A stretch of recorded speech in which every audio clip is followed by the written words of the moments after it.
I'm not gonna lie, napaso talaga ako. Like, I felt scared to even be on set again. It really affected me a lot. I had to see so many doctors, you know. Bella Padilla, apektado nga ba sa mga pangyayari sa kanyang buhay? Pansin ng publiko ang mas lalong pagpayat ni Bella, at tila nagmukhang haggard. Maganda pa rin ang aktres pero mukhang pagod at may pinagdadaanan umano siya. Una na rito ang isyu niya sa teleseryeng Blood vs. Duty, kung saan ay kabilang siya sa lead actress. Ngunit pinatay ang kanyang karakter bago pa man natapos ang teleserye. Ayon kay Bella ay naapektuhan umano siya sa mga ibinabato na isyu sa kanya. Kinausap rin daw niya ang mga taong sangkot sa isyu pero wala umano raw silang problema sa kanya. I gave more than 1,000% in that project. I feel like everybody there also knew that. I was surprised nga that so many things came out, especially because I was still working on it. Like, I would still show up to set, and I was still there for 2 more weeks after that. So, you know, I started feeling bad kasi I was thinking, like, who can I trust here, and, you know, like, what's happening here? Kasi I was still talking to everybody, and people were also talking to me. You know, there were names mentioned, and the names that were mentioned were also still my friends, and they still are my friends up to this day, and people reached out, so it was very confusing for me. Isang beses lang din raw siya na late at dahil yun sa pagkakakagat sa kanya ng aso na kinailangan niyang magpunta sa ospital.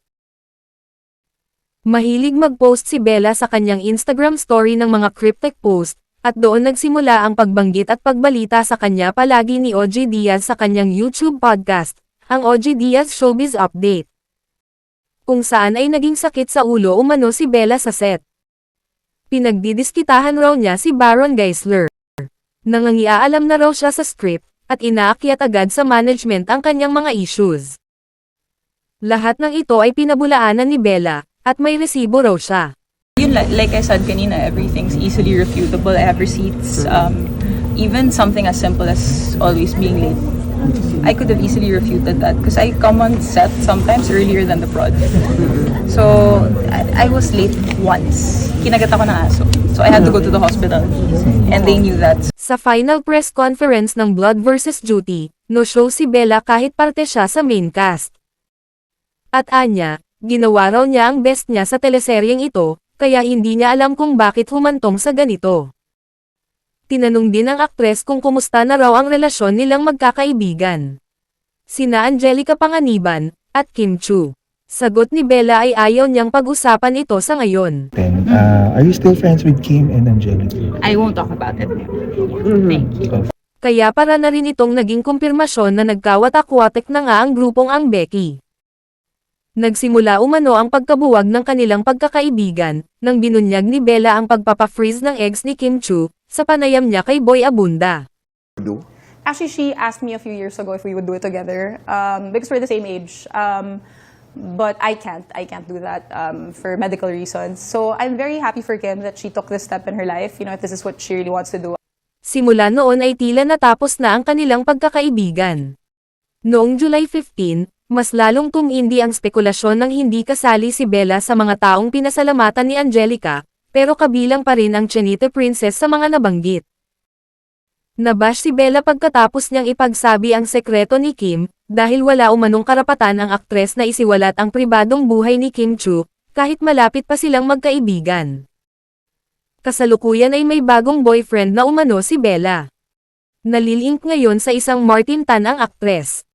Si Martin ay isa umanong tech entrepreneur. Si Martin Tan ay Chief Executive Officer o CEO, at co-founder ng Tainext AI. Isang artificial intelligence company. Siya ay graduate sa Northwestern University, at dating nagtatrabaho sa isang finance at technology investments. Walang opisyal na pag-amin ang aktres sa panibago niyang love life, pero ilang beses na silang namataan na magkasama, at minsan ay dinalhan siya ng rumored boyfriend ng bulaklak. Nireplyan din niya ang isang shared post, na tila ay isang pagkumpirma sa relasyon nila. Napaghusgahan lang nga ba si Bella Padilla? O siya talaga ang problema? Ano sa tingin ninyo? Comment down below. Started questioning myself, did I do something wrong? So I started reaching out to the people that were mentioned.